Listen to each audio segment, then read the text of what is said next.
apa namanya itu, coronavirus itu, virus corona yang ada di, corona kan artinya mahkota kan, jadi virus yang ada di mahkota, istana itu adalah mahkota. Menurut saya ini akan melawan semua, buruh akan melawan, daerah akan melawan, muncul fenomena separatisme baru yang oleh karena itu menurut saya harus dihentikan lah.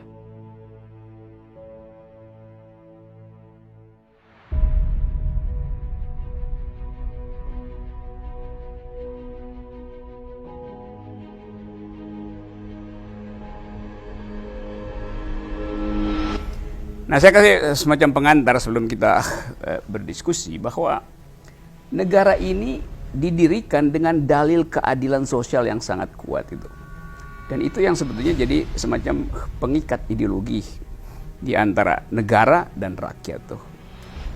Karena itu setiap kali kita memprotes atau mengevaluasi kehidupan bernegara, kita dasarkan pada dalil keadilan itu.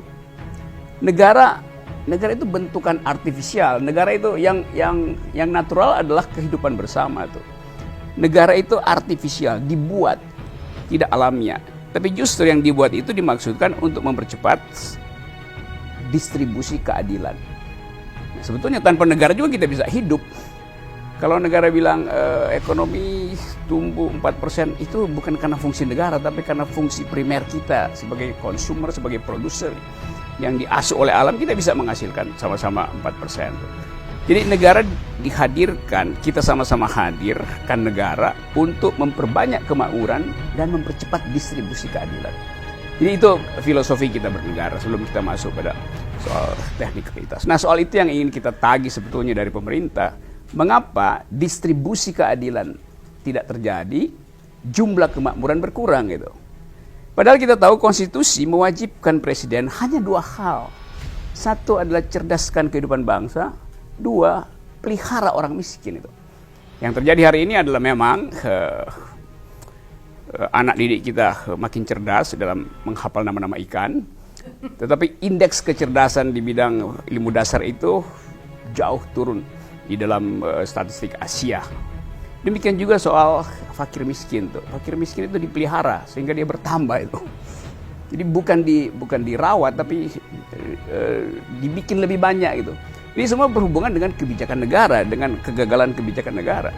Tetapi kalau kita dengar apologi pemerintah selalu dianggap ini kan soal global, ada faktor global yang masuk ke Indonesia.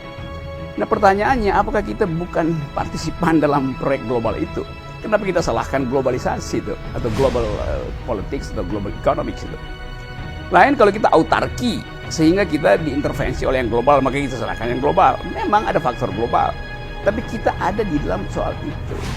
Nah, nanti kalau misalnya kayak kemarin sedikit membaik rupiah karena intervensi Fed, lalu dianggap wah ada harapan lagi. Loh, itu juga soal global kan?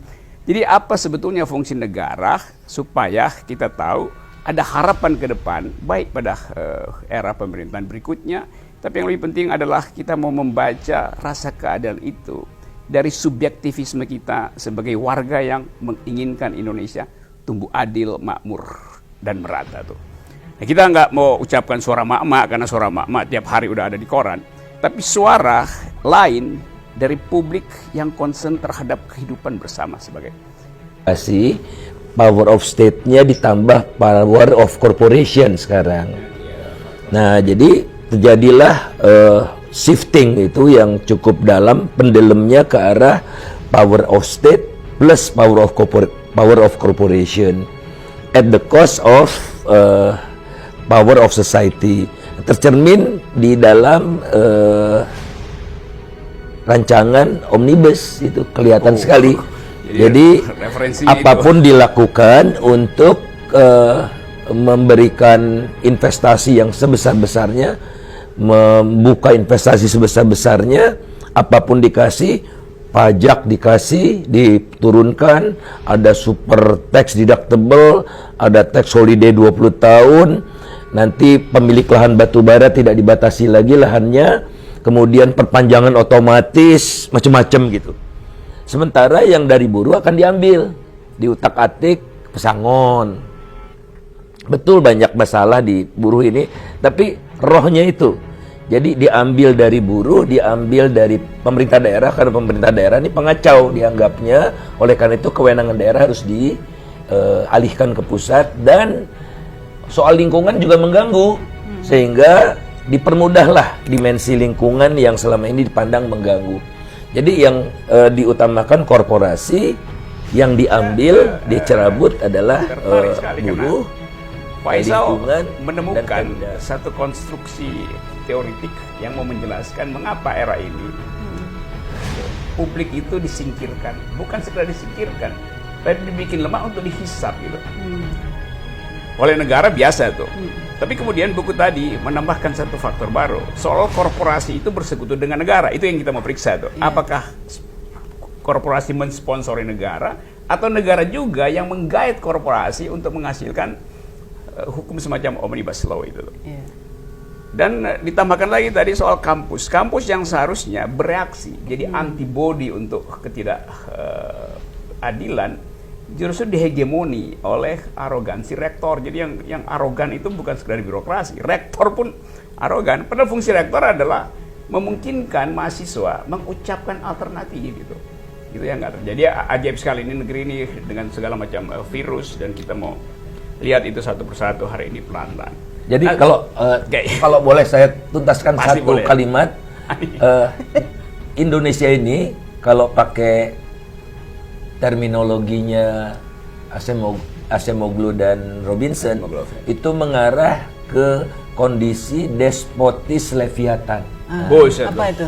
Apa tuh artinya? Apa itu? Apa tuh artinya?